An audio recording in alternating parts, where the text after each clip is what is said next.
Pretty much cover livestock and forages the whole time. I also do a little bit of row crop work as well. So that's just a little bit about me. We'll get right into this. I know we've already wasted a lot of time trying to figure out technology. So we'll get right on into it. Why do we soil sample? And this is pretty straightforward. It's directly off of the Soil Ag Service website. Soil sampling and testing can be used as a management tool to help in decisions related to fertilizer and limestone applications for commercially grown crops, home gardens, fruit trees, ornamentals, and lawns. Provides a scientific basis for maintaining optimum soil fertility levels and proper soil pH values to help attain maximum plant growth and economic yields. Soil testing also protects against the expense and environmental hazards resulting from excessive fertilizer applications. Basically, we soil sample to ensure that the plants are getting everything they need. They increase the plant health, growth, and quality. We improve the soil health, nutrient-wise. Soil health talk could be something totally different and mean totally different things to different people. So here we're just mainly talking about nutrient-wise and plant growth. Protect the environment from over-applying certain nutrients. We want to be careful that we don't over-apply some things and keep them in that range that we need to be in. One of the biggest things is to save money. Not over-applying certain nutrients beyond what the plant needs. Only pay for ingredients that you need. Increase your forage production and quality, potentially reducing the need to buy commercial feeds or additional hay. And will also aid in weed issues. Good, well fertile soil, and good pH, good grass growth, forage growth. A lot of times that'll help the forages outcompete the weeds and do a good job of keeping the weed issues down. A lot of times when we see a lot of weed issues, it's a result of poor fertility in one form or another. I cannot do a extension talk without putting this slide in on how to do a soil sample. I think it's extension 101 that you have to talk about soil sampling in every presentation just about. It's pretty simple, straightforward. You know, just go down 4, 3, 6 inches, somewhere in that ballpark. Do that in several different spots and put them in a bucket, mix it up. The picture on the right kind of gives you an example of, you know, you'd hit several different areas in a field and combine all those, and that gives a representation of the whole field. Stay away from your water troughs, feed areas, trees, any kind of areas where the animals congregate a lot, things along those lines. That may skew the results a little bit.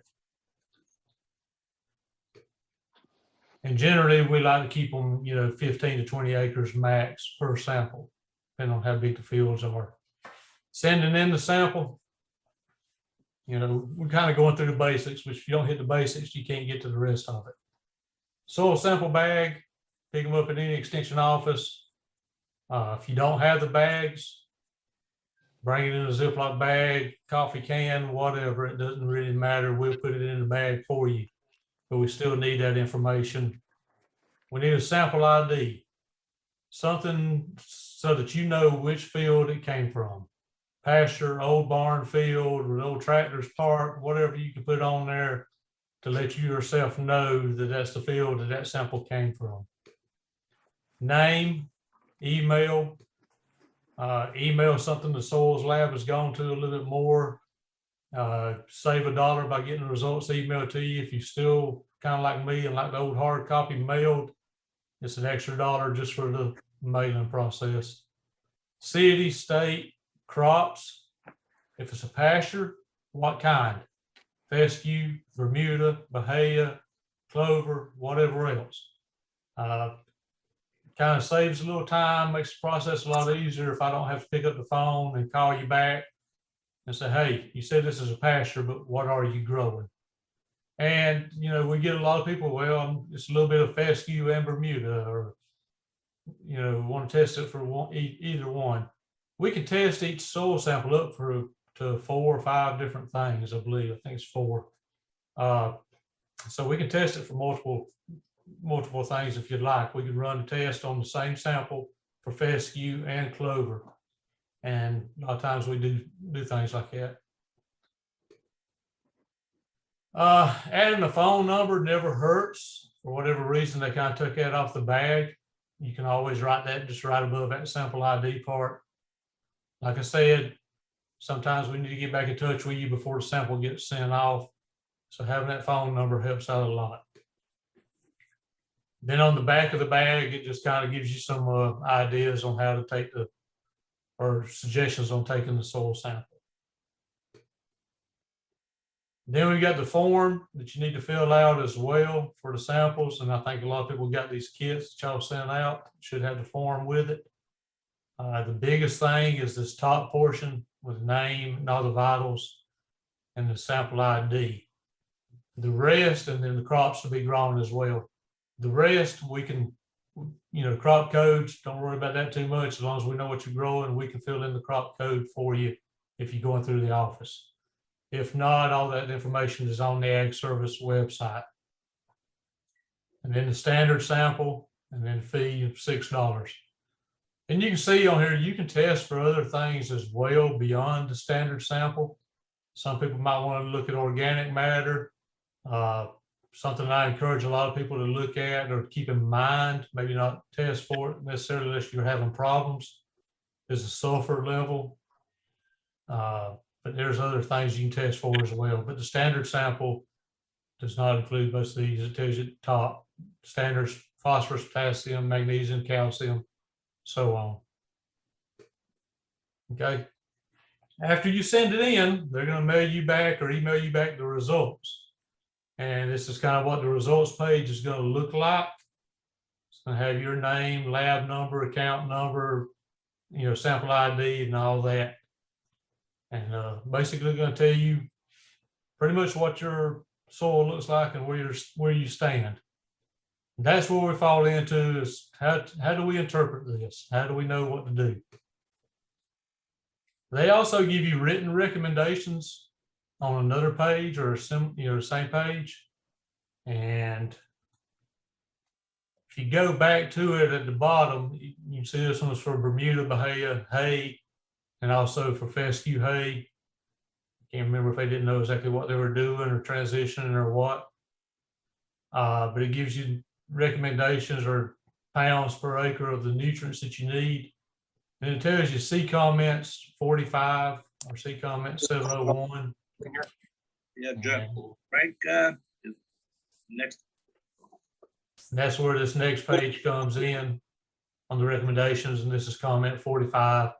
And it goes through it and it tells you basically how much you need and how to apply it. It can get a little confusing sometimes. You see down here, it's just calling for 50 units of phosphorus, of phosphorus for Bermuda Bahia grass. And then you get over here and it starts talking about different levels, 400 pounds nitrogen and everything else. So all the phosphate may be applied in the spring or at the same time as the potash applied.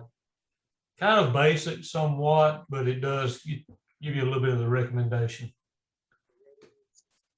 This is just another example of a result that was sent in. This one's not quite as nice as the previous one. And it shows the pH. Soil pH can be up here. So a lot of times you'll get these and we'll ask you when you call in and say, hey, I got my results back. We say, all right, what was your pH? And it's just right up here at the top, kind of right under your name and everything, soil pH 5.0. All right. And then it goes through the phosphorus, potassium, calcium, magnesium, and the other elements. And then down here at the bottom, it tells you the actual number of pounds of those elements that you need. And it also tells you how much lime is needed to bring your pH up to either a 6.0 or 6.5. And in this example, pH was a 5.0. I can't remember exactly what field this was for the gentleman, but I'm hoping it was a field they just cleared off pine trees from, or it'd be a 5.0. And that's pretty common too. When we see new cleared land, we're going to see a pH of 5.0 or less. So you can see in this example, it's going to take nearly 2.5 tons, or yeah, nearly 2.5 tons of lime per acre to get that pH up to a 6.0. And again, this is just the recommendations on that one. So what are the results telling me? Like I said, the first thing it's going to tell you is the soil pH. It's also called the soil water pH. This measures the hydrogen ions in the soil, measures the amount of active acidity in the soil. Basically tells you how much lime is required to improve the quality of the soil, or basically tells you that lime is required to improve it. Then we get into one that confuses a lot of people. You go back to it, it has a soil pH and it also has buffer pH. And you say this is 7.35. The buffer pH kind of tells you how much resistance there is in the soil to a pH change. So the soil pH pretty much tells you that limestone is needed to correct the pH. And the buffer pH along with the soil pH, and there's a nice little fancy chart that they use to go by. It gives you a better idea of how many actual pounds of limestone are needed to correct that pH. Okay, so they kind of act together. So basically, if your buffer pH is even 0.2 higher, that amount of lime that would be needed would be a little less. It'll be, the soil will be able to react to it a little better. And we're going to talk a little bit more about correcting the pH and the importance of lime in a minute. What are the results telling me again? It lists out the exchangeable and extractable plant nutrient elements. Clemson Soils Lab looks at 9 of these essential elements. Like it says here, there's really 16 essential elements to plant growth. Some people will debate on nickel or not, but anyway, it's one of them. But the 9 important ones that we look at from the soil sample standpoint are phosphorus, potassium, calcium, magnesium, zinc, manganese, boron, copper, and sodium. And one of the other elements that can be tested for is sulfur. It's not included in the standard soil sample. It requires a whole different test than the other 9. And so they charge a little bit extra for it. I think it's $5 extra for the sulfur, or $5 for that sulfur test. Guys, I recommend adding sulfur to any kind of nitrogen application, especially in Bermuda hay fields, as well as any small grains, wheat, oats, things like that. And then probably your legumes as well, and then probably your summer annuals. Fescue, I've not really seen a whole lot of sulfur issues. I'm not saying it doesn't happen, but especially if you're putting out liquid nitrogen on any of your warm season grasses and different things, or any kind of nitrogen fertilization, I would definitely have them add sulfur to it. It's relatively cheap. I mean, it's cheap. It's not much. It doesn't cost much. And we're looking at like 5 pounds to the acre, or 5% of the product. So it's not, you're not throwing a whole lot of it out there. We're seeing more and more sulfur deficiencies pop up. And why are we seeing more sulfur deficiencies? A lot of it has to do with the Clear Air Acts and everything else. So these scrubbers in the coal fire plants and places that are burning coal, we just don't get as much atmospheric sulfur as we used to. And so we've seen a lot of it pop up. Just about every year I have to deal with it with someone, in a wheat issue especially. Organic matter is another one that's not included in the standard soil sample. Can be done, and not a bad idea every now and then, just to see where you stand as far as again, soil health is concerned. Typically our soils have a very low organic matter. We say up here in the upstate that all of our organic matter is down around the coast now. It takes a while to bring this number up. It could take years to really build up organic matter to a measurable level or good level. Higher organic matter usually results in lower amounts of commercial fertilizer needed, or at least a better response by the plant to the fertilizer that's added. I did a cover crop project a few years ago with a grad student at Clemson, and we looked at the field, and he looked at organic matter, and it was running somewhere between 3.5 to 4.2%. Probably not bad. That's decent for our area. So organic matter is going to tend to be a little low. There are ways you can build that up, and that's different talk for a different time, but you can build the organic matter up over time. Another thing that's added that's on the soil sample is one that kind of gets people excited or confused, and it's the cation exchange capacity. This is a measure of the total negative charges within the soil that absorb plant nutrient cations such as calcium, magnesium, and potassium. As such, the CEC, or the cation exchange capacity, is a property of a soil that describes its capacity to supply nutrient cations to the soil solution for plant uptake. The CEC of soil organic matter and some clay minerals soils varies with pH. Generally, the CEC is lowest in low pHs and increases as pH increases. Basically, the CEC is the ability of the soil to hold on to certain nutrient elements longer and more abundantly for the plants to utilize those nutrients. It just makes those nutrients a little bit more readily available. Typically, a CEC for my area anyway, the upstate area, is probably going to be in that 6 range. Could be a little bit higher. I'm looking over here at some. I've got some over here around the 7.3, but that is some bottom land up in the mountains. So usually around that 6, 7 range. And it'll vary across the state a little bit. Again, back to that results page, in my opinion, and a lot of the soils lab opinion, the most useful part of the results page is that sufficient range on that bar graph.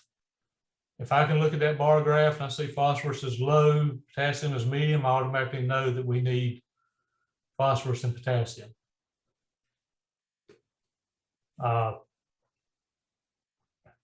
If things are in that sufficient range, we're usually okay. Most of our forage crops will survive and grow and be fairly productive in the medium level, which is right below the sufficient range.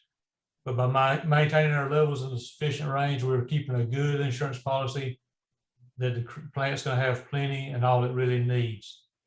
And guys, a lot of times, even when we're in that sufficient range, doesn't necessarily mean you need to ignore those nutrients. You may be able to for a year, but depending on the year and everything else. But when you start ignoring them just because they're in a sufficient range, it doesn't take long for them to fall back down in that medium category. So I would keep an eye on it and just really watch it and see what it's calling for as far as pounds go. We like to almost have a bank every year. We like for the plant to utilize what it's going to use nutrient wise. And then when it gets done utilizing everything in its growing season, we'd still like for that level to be right at that, sufficient area. So we kind of want to bank a little bit if we can. So very rarely do we see an issue in forage crops from some of our nutrient elements being in the excess category. You see, we also go up here in this high and excessive range. If you've got a field that's had chicken litter put on it extensively for years, that phosphorus level more than likely is going to be way up here in the excessive range. Okay. Sometimes, and I've got one over here and I may have the example, the potassium level may get up here in the excessive range.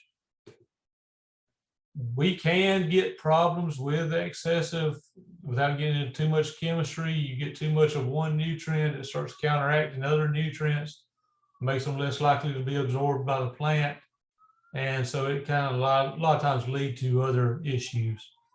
Now, when you get down to some of the minor or some of the other elements, we get some of these lower ones into the excessive range, we can see some issues there as well. Very rarely do we see those in excessive. We can see issues with some of the nutrients falling into the low category and can see deficiency symptoms, especially in our higher demand forages, summer, winter annuals, and legumes, things along those lines. When we start seeing some deficiencies. When we start seeing deficiencies, what we're going to do is, number one, we're either going to do a plant tissue analysis and send that off to the lab, and then plant tissue samples are often very well done. You know, if they're well done or the diagnosis is well done, we're also looking at a soil sample in the area as well and trying to look and see what the cause of the deficiency may be. What are the main nutrients of concern? They're all important. Like I said, but when looking at a soil report, we were going to mainly look at the pH, then look at the phosphorus and potassium levels. Many other nutrient levels will and can be corrected either through pH, through lime, or through the addition of phosphorus and potassium. Depending on the forage, supplementation of some of these elements, nutrients may need to be added. Sometimes we want to get out there and add a foliar potassium application or something along those lines. And it may be needed in some of your alfalfa, clover, legume type mixes. Many of the phosphorus and potassium sources of fertilizer will also have other elements included in them that kind of help you out a little bit. What about nitrogen? Nitrogen is a big component, and we're going to get into that in a second, but the standard soil sample doesn't test for nitrogen. Nitrogen tends to leave the soil, leaches through the soil, or is absorbed in the atmosphere fairly rapidly, and it's hard to test for.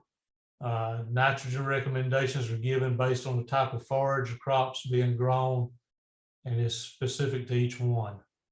The levels of forages will depend on if it's a pasture or hay crop. And if you got Bermuda pasture, you're going to get one recommendation for nitrogen. And if you got Bermuda hay field, it's going to give you another recommendation for nitrogen. Again, under the recommendation, the report will tell you how many pounds, units of each element nutrient to add to the area, depending on the levels represented in the sample. Go back to looking at this one. As you can see, the potassium is in the excessive range, which is kind of uncommon. But if I'm not mistaken, this was a fairly new field of a seeded Bermuda variety this guy had planted. And it's probably not a bad idea that potassium is up there on the high level, just for root establishment and establishment of that crop. And I'm pretty sure maybe about 2 years old. He probably came in after that cutting on that second year. This is probably in that fall after that second cutting of that, after each cutting that second year. He probably came in with equal amounts of nitrogen and potassium to get more plant growth out of it. So as you can see, the potassium was in the excessive range, and therefore no potassium is recommended. Down here at the bottom, 0 pounds of recommended potassium. Phosphorus levels are in the medium range. So based on the forages being grown, phosphorus recommendations is given in pounds of P2O5 fertilizer. And that came out to 50 pounds of phosphorus needed per acre. This section will tell you the amount of each nutrient that will be needed for the crop year. Many times, if the amount is over 80 pounds or units per acre, if that's what's needed, we'll ask you to split those applications. Maybe one in the fall and one in the spring. Not necessarily put it all out at one time. Okay.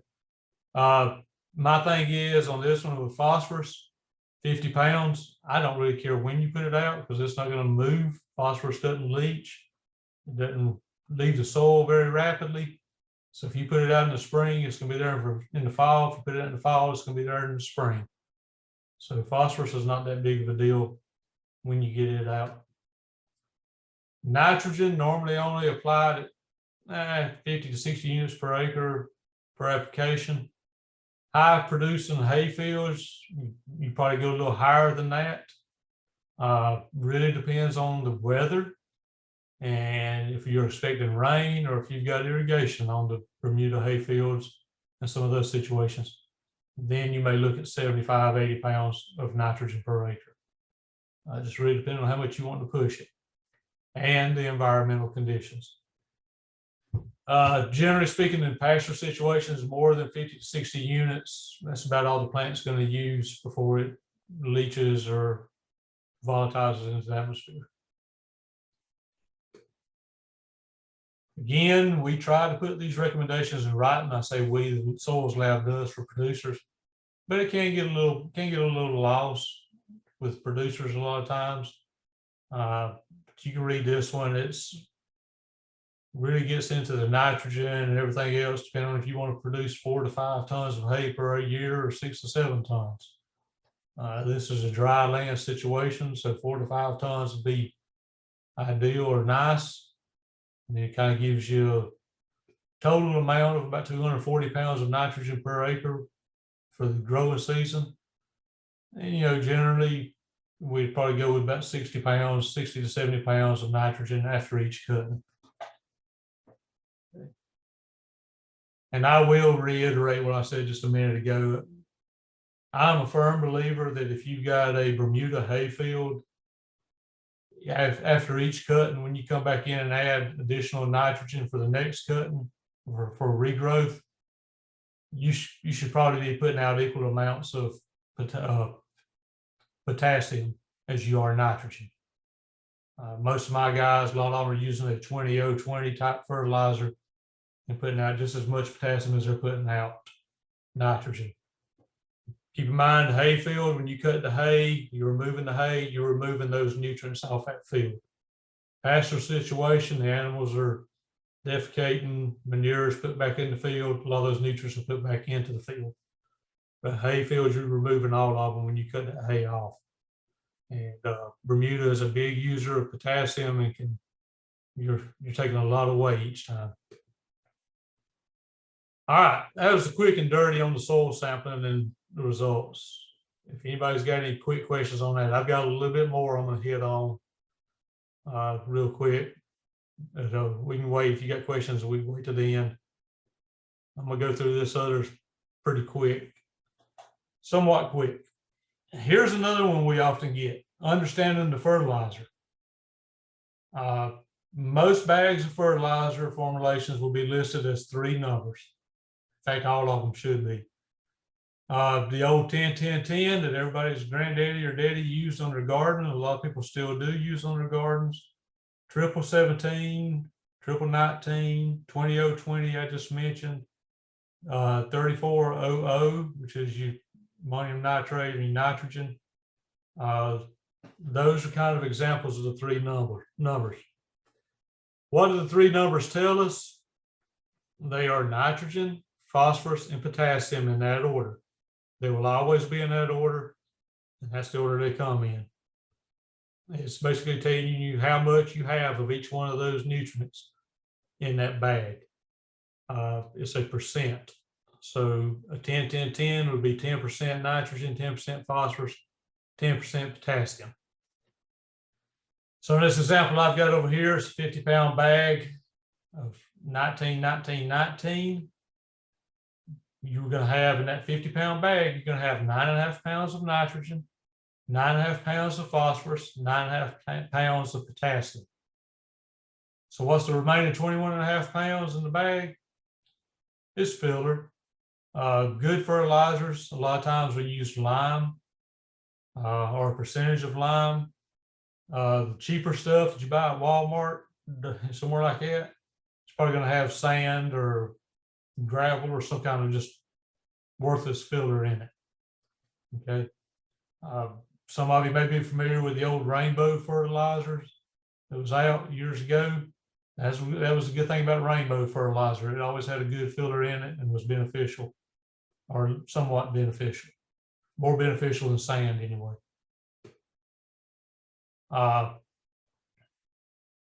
It's going to tell you the source of the nitrogen, phosphorus, and potassium.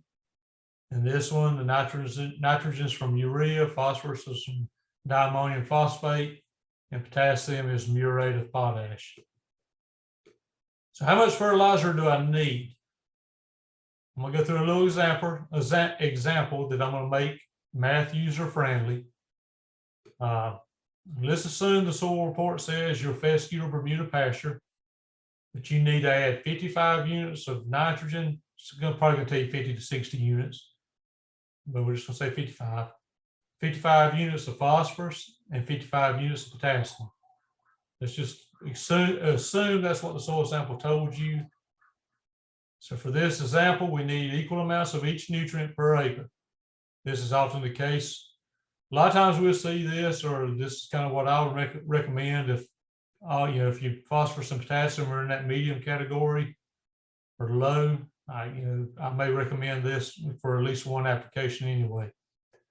So it's not uncommon that you may need what I call a complete or uniform blend fertilizer. So since we need equal amounts, we're going to go with a 19 blend. Normally, the more concentrated blends, you get more bang for your buck. Price of that, 17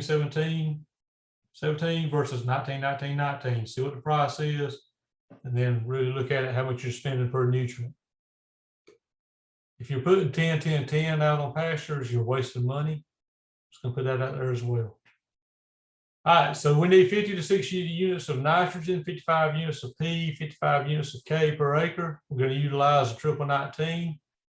50-pound bag, give you 9.5 pounds of each one of them. And a 100-pound bag, give you 19 pounds of each. So if we put it out at an application rate of 300 pounds of 19 fertilizer, that'll give us 57 pounds of nitrogen, 57 pounds of phosphorus, and 57 pounds of potassium per acre, meeting our needs. If you're 2 or 3 pounds over or 2 or 3 pounds under, it's not going to make or break the world. You're going to be okay. All right. So at this 300 pounds, a ton of fertilizer is going to cover roughly 6.66 acres. That's good to know when you're going to buy it. If you've got 6 acres and you buy 2 tons, you're going to have too much. So we know a ton is going to cover 6.66 acres, and that'll help you out a lot in trying to buy fertilizer and everything else. So that was fairly straightforward. I hope I didn't lose anybody on that. It's real important, especially if you're new to an area or don't know them, get to know your ag supply people. Find out who in your area can spread and mix fertilizers, whether it's the Southern States, Smith Farm Supply, Heron, whoever. Get to know the different dealers and reps in your areas and see if they can help you out a lot. Regardless of the fertility needs, many of the fertilizer dealers can custom blend what you need to meet your requirements. Sometimes you may need a fertilizer that's a 20-7-18. It just really depends. They can customize the blends for you better than what you can buy in a bag sometimes if you really want to get real precise. Okay. Again, keep in mind, you don't have to really be exact on everything. If it calls for 60 pounds of potassium and you put out 70 pounds or 60 pounds, you're going to be close enough. Chances are you're not, whether you're doing the spreading or they're doing the spreading, the equipment, they may not be calibrated exactly right. They may overlap in areas, may have a skip in an area, something along those lines. We don't tend to see the skips when it's custom applied for potassium and phosphorus, but when they skip with nitrogen, we can tell. You get that one little yellow strip in the middle of the field. Again, if you're having the fertilizer spread by one of your local companies or dealers or whoever, plan ahead. There's a lot of other people wanting to get their fertilizer spread at the same time as well. It's not a bad idea to call them and get on their books and get your order in well ahead of time. So with that said, fertilizer ought to be being put out right now or already put out, depending on the forage crop we're dealing with. So if you go calling your dealer right now, you're probably going to be 3 or 4 weeks too late or beyond late as you already are. So with that said, bringing your soil samples into the office middle of March, 1st of April, it's probably too late for that spring application anyway. It's never too late to do a soil sample, but for that spring application, you're probably too late. So get these in fairly timely. My recommendation, I like to see them come in probably in November timeframe. That gives you plenty of time to get your results back and get them evaluated and get contact with the right people and everything else. Especially you guys with smaller acreage, doing it yourself, it's big. Find it easier. You can do it on your own time. You're not relying on somebody else. And like I said, these dealerships or companies are booked up.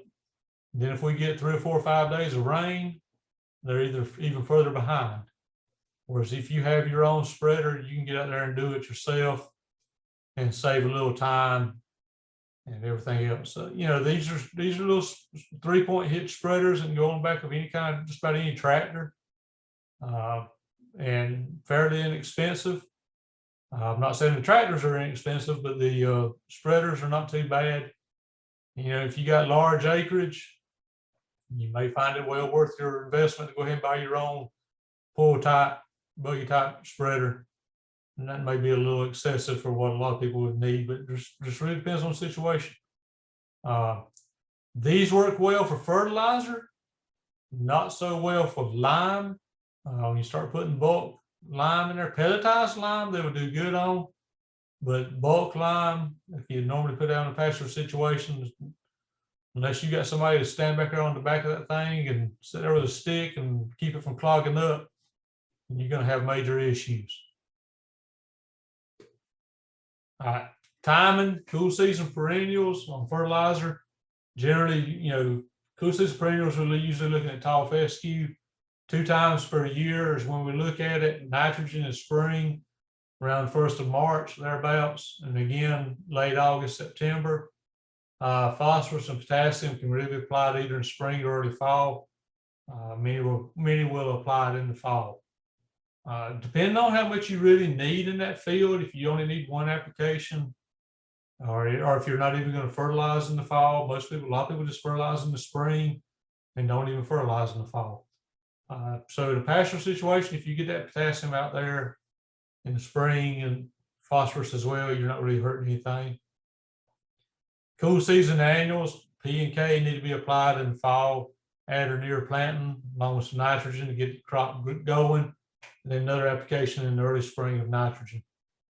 Warm season perennials, NP and K in spring, once the green up really gets going good, an additional nitrogen application during the summer. Even in a pasture situation can help out a lot, especially if you're seeing a rain coming and right weather, throwing a little nitrogen out there on a Bermuda or Bahia pasture is not a bad idea. Then warm season annuals, again, NP and K near planting and other nitrogen application once it gets up during the summer. Again, I mentioned the essential plant nutrients. There's a bunch of them. Y'all can read that about as well as I can. Got macro and micronutrients. They're all required. It's just in the different amounts as far as poundage and everything else. You know, the macros, we usually talk about pounds per acre, and micros, you know, it's percentages or parts per million and whatever else. Pretty low numbers. Skip that. Again, photosynthesis is key. Carbon dioxide, water, and light, glucose and oxygen, key to any plant growth. Keep in mind when we're talking about these nutrients, the law of the minimum states the law is that yield is proportional to the amount of the most limited nutrient, whichever nutrient it may be. And you can see on this barrel here with nitrogen, if we limited that nitrogen, you know, our crop yield is going to be first one, you know, that's the first nutrient that's going to start limiting the crop yield. And then we've got potassium, and then phosphorus, and then sulfur comes in there. You know, again, with calcium and some of these others, it takes a good bit of limiting those to really affect that crop yield. But it didn't take a whole lot of nitrogen and potassium. And again, you see sulfur is probably the fourth one on that list. Okay, so that's a good one to keep in mind. Real quick on these elements and the nutrient functions in the plant. Nitrogen is a major part of the chlorophyll molecule, essential for photosynthesis. Nitrogen combines with carbon, hydrogen, and oxygen and sulfur to create amino acids. These are the building blocks of proteins. Amino acids are used in forming protoplasm, the site for cell division, and thus for plant growth and development. Since all plant enzymes are made of proteins, nitrogen is needed for all of the enzymatic reactions in a plant. Again, nitrogen is used the most in fertility programs, and you can see it's the first one that can affect yield as far as low levels. Nitrogen equals energy. We often associate yellowing with nitrogen deficiency due to lack of chlorophyll. You kind of see this in this little corn example. I know this is a forage talk. Corn's technically a forage, so we're all right. And keep this in mind as well, especially in your hay situations. Heavy nitrogen use can also lead to a decrease in soil pH. This can be an issue in high producing hay fields. So if you're putting out that 240 units of nitrogen on your hay fields every year, you better be checking your pH every year, or at least every other year, depending on your soil type. Again, it's frequent sampling to keep that pH in check is key when heavy nitrogen applications are done. Phosphorus plays a major role in energy storage, part of the RNA and DNA, which are the major components of genetic information. Seeds of the plant have the highest concentration of phosphorus in the mature plant, and phosphorus is acquired in large quantities in young cells, such as shoots and root tips, where metabolism is high and cell division is rapid. Functions of potassium in plants: unlike nitrogen and phosphorus, potassium does not form any vital organic compounds in the plant. Potassium is an enzyme activator that promotes metabolism. Assists in regulating the plant's use of water by controlling the opening and closing of leaf stomates, where water is released to cool the plant. CO2 flows in, oxygen flows out. Potassium also improves disease resistance, improves size of grain and seeds, and improves quality of fruit and vegetables. Very important on that water use thing.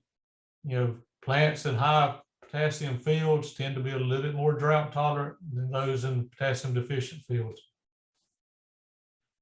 Again, how mobile these nutrients are in plants. Nitrogen, phosphorus, potassium, and magnesium are the only ones that are mobile in plants of the macronutrients.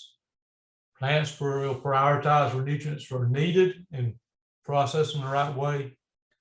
If you got deficiency, it's usually going to show up in your lower leaves first for the plants.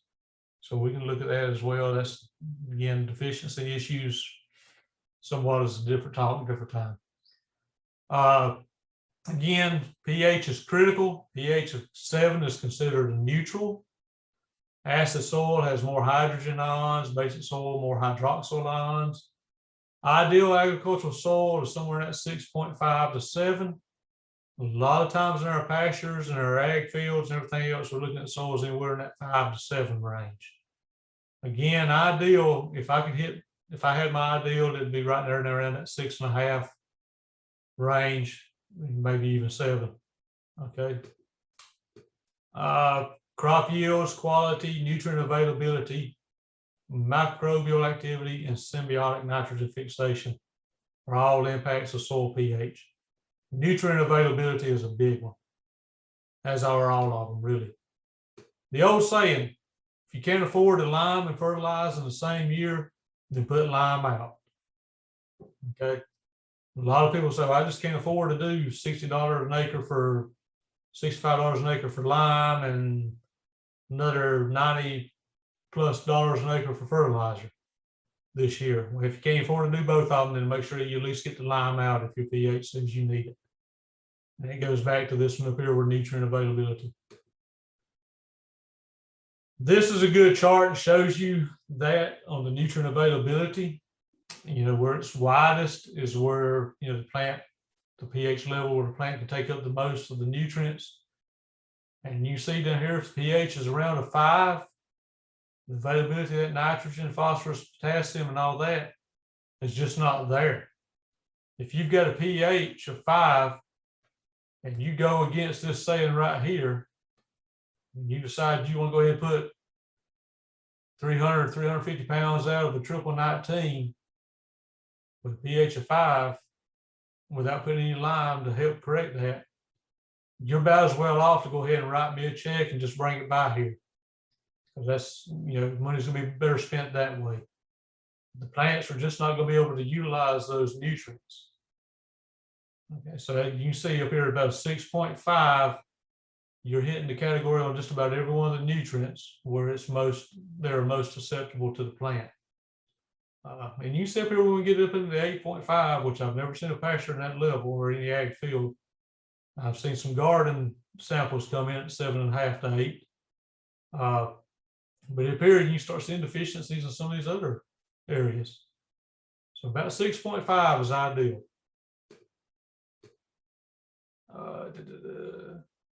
Again, make sure your fertility is in good shape, especially before you start planting some of these higher quality forages like clovers and alfalfa, some of those. Make sure your pH is right. Make sure it's up there. That potassium level needs to be good as well. Again, pH needs to be up there in that 6 to 6.5 range at least. So, in summary, yes, when I say summary, that means I'm finishing up. Soil sample. Don't be afraid to ask for help with sampling or the results. Fertilize and lime according to the results. Don't expect to fix all fertility issues in 1 year, especially if you've got a low pH or low in a lot of these other categories. It may take a couple of years to bring those numbers up. Not all forage species are the same. Some know what you have to, not all forage species are the same. So know what you have and when to fertilize it. Fertilizing alfalfa is going to be totally different than fertilizing Bahia grass. Didn't mention it, but be aware of many of the quick fix fertility products that are sold. This again is just strictly my opinion here. There are a lot of snake oil products out in the market, so be wary. Extension offices are open and agents are ready to assist you. Whether, if you need us to come out and look at fields, look at pastures, whatever else we need to do, give us a call. We're ready and want to get out and do as much as we can. New forage program coming soon. Some of you may have participated in the Grassmasters program we had several years ago, handful of years ago. We are kind of redoing that program, changing it around a little bit. And we're going to have I put it in quotations because we're not exactly sure the exact title, but a master forage type program. We're really going to get into detail on forages from just about every aspect you can imagine. And then if you're not quite ready for the master level, we're also going to roll out a foundation forage producer type course for more of an intro type deal, kind of going over more of the basics, which, we got a lot of people that think they're ready for the forage, but the master category, but a lot of them still need the foundation. These courses are coming. We're working on them now as far as putting the programs together. Our hopes and desires, if the powers to be at Clemson University allow us, is to have in-person trainings, and the programs will also be offered virtually as well. But we are hoping to do some in-person and even have field visits, field tours involved with the programs. And it's going to be all across the state, so don't think it's just going to be in one area. We're going to have it where it's accessible to everyone and anyone. All right, that's the end. Any questions? Chris, we have one question while you're going. Dana Turner asked, after every cut of hay, what do you recommend applying? After every cut in the hay, Bermuda or fescue would be my question number one. Dana, what kind of hay do you have? Bermuda. Bermuda. Generally, depends on what the weather looks like. If you're expecting some rain, I'd probably go with a higher rate of nitrogen, probably that, if you're expecting rain and good weather, you can hit it as much as 70, 75 units of nitrogen per acre. And again, I would also throw in, I'd probably go about equal amounts of potassium with that as well.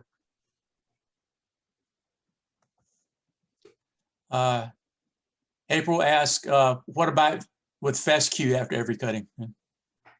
Fescue, we usually don't fertilize it too much after every cutting. Usually by the time we get that first cutting, May, June timeframe, whatever, the weather's warming up and fescue kind of slows down. What you can do with the fescue after your spring application, you can come back there and hit it again late August, early September. That application of a little bit of either nitrogen or whether you still need the phosphorus and potassium at that time, that nitrogen again at about 50 to 60 units.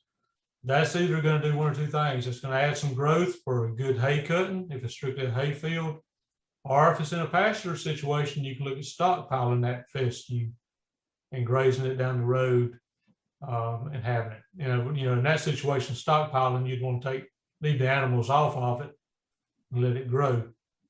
But no, just in a hay situation, coming in there about at least 50 to 60 units in late August or early September will give you a little extra growth going into the fall. I wanted to mention we did have some issues with the Postal Service. Some people got their stuff. Some people didn't get their stuff. I resent a couple of kits to people who ended up getting 2 kits probably at the same time. I'm not sure how many people have gotten results back from Clemson, but I'm getting ready to send a message to everybody here with contact info. Dana says, when we get our results, if we have questions, who should we contact? Should they contact the lab or their agent? I would contact your agent. Okay. Contact your local county agent. And again, to the best of my knowledge, all of the offices are open, maybe at a limited capacity, but the agents are still receiving emails and phone calls. And basically from every livestock and forages agent I've talked to, we're going, we're working, and we're trying to access as many people as we can, do what we can. Okay, I'm just sending, I sent this out an email last week, but I'm not sure everybody saw it. If you sent your test to Clemson and haven't got it back yet, and you're wondering making sure they got it, I just sent information to everyone to contact the Clemson lab. Tammy says, at this point in the season, would it be best to wait until fall to add anything to a pasture that was used for Bahia hay in the past 2 to 3 years has been just brush cut? The goal is to start using it for grazing. Yeah, Tammy, it's in Bahia, you're down there in the low country, I'm assuming. Yeah, I mean, with number one, you need that soil sample. Okay, in Abbeville. Okay, well, that's low country from Oconee. But yeah, even there, the Easter freeze, and fortunately the Easter freeze wasn't as bad as one, what was it, 2012? We had that real bad Easter freeze. Anyway, that Easter freeze kind of really knocked a lot of our Bermuda and Bahia back a little bit. But if you got a Bahia field that's just been bush hogged for the last couple of years, whatever else, you want to bring it back, and there's still a good bit of Bahia in there, soil sample it. And no, it's probably not too late. It's one of those type deals, Tammy, where without seeing a soil sample, this is generally what I would recommend.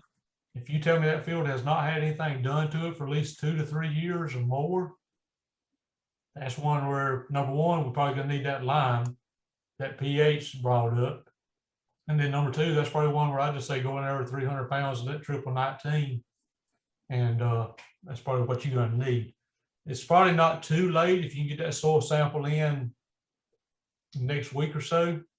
You probably still do some good with it as far as actual fertilizer on it. I try to get it in. I try to get it into the Abbeville office. I know Adam's at the office anyway down there. So I'd probably get it in as quick as I could. Dana Turner says she's not aware of a livestock forage agent in Barnwell County. Do you know who she's? Dana, I'm pretty sure you have a new one down there. And they are a new agent, and speaking from experience, a lot of times, and not knocking anyone or anything, but a lot of times new agents don't really know exactly who to contact or how to get out and get going, unless you've had a good mentor in your county. So I'm thinking you have a new one. Trying to remember which one it is, to be honest with you. Double check down there, and if not, if you just got a question on your soil samples, Barnwell County, if you talk to Joe Varn down there, I guarantee you Joe's gonna be able to tell you how to do it. Joe's a horticultural agent, but he can interpret the soil sample as good as anybody.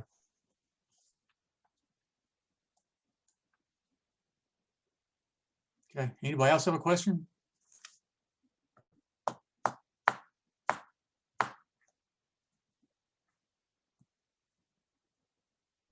Kirsten, you want to wrap up, or? Did a great job, Chris. Thank you. Yeah, thank you so much, Chris. That was great. Thank you. Really good knowledge. I have been doing this for 30 years, and I needed some of that refresher. That was really good. And I did actually learn a couple of new things too. So I hope the rest of you did as well.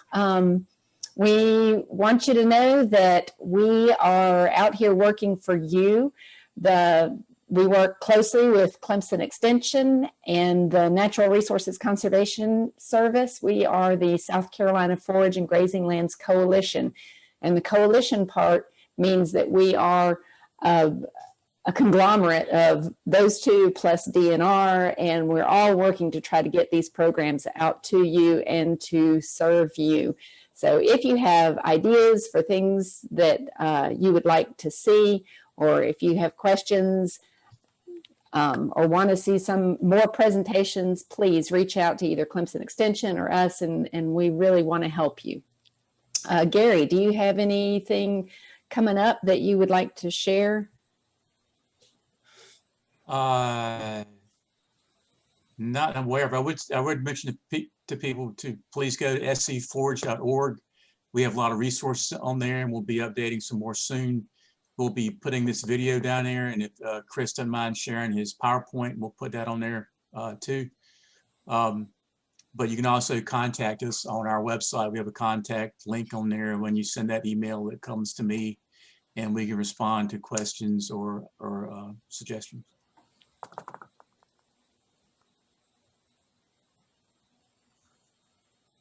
All right. Well, is that it? Does anybody else have any? Chris, do you have anything to wrap up? No, ma'am. Just like I said, extension offices are open, and we're here to help. Just let us know. Give us a call if you got anything. Great. Thank you very much. Thank you so much. Healthy soils, everybody.